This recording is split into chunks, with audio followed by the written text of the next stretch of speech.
Alors, je m'appelle Claire Simard, je suis vice-présidente du conseil d'administration du Centre de la francophonie des Amériques. J'ai le privilège de siéger sur le conseil d'administration depuis maintenant plus de 7 ans.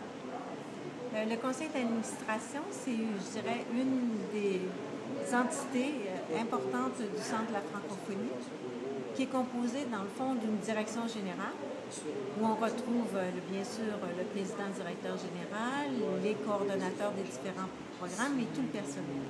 Au conseil d'administration, qui est présidé par la personne qui assume ce rôle, est composé d'administrateurs qui voient à la bonne gouvernance du Centre de la francophonie, alors qui s'assurent du respect de la mission du Centre, qui s'assurent que les décisions qui sont prises sont conformes et efficientes, et qui voient à la bonne marche. C'est comme une sécurité qu'il y a pour s'assurer que le Centre remplit bien son mandat et sa mission.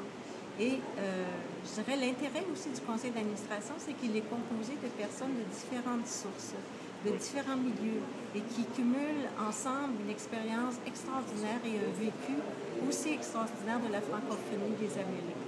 Il y a des membres qui sont élus par l'Assemblée générale. Il y a également des membres qui sont nommés par le gouvernement du Québec, puisque le Centre de la francophonie des Amériques est un organisme autonome qui relève du gouvernement du Québec. Et Claire, pour ceux qui sont élus et qui souhaitent se faire élire pour le conseil d'administration, quelles sont les démarches? Alors, la première démarche, c'est d'être membre du conseil d'administration et d'être membre du Centre de la francophonie, pardon. Et on invite tous ceux qui s'intéressent à la francophonie à travers les Amériques, qu'ils soient francophones eux-mêmes ou francophiles, de devenir membre.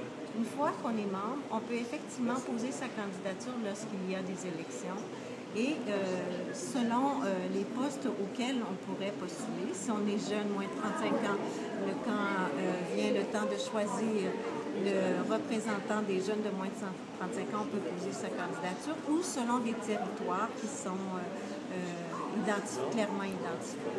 Et après, il y a un vote.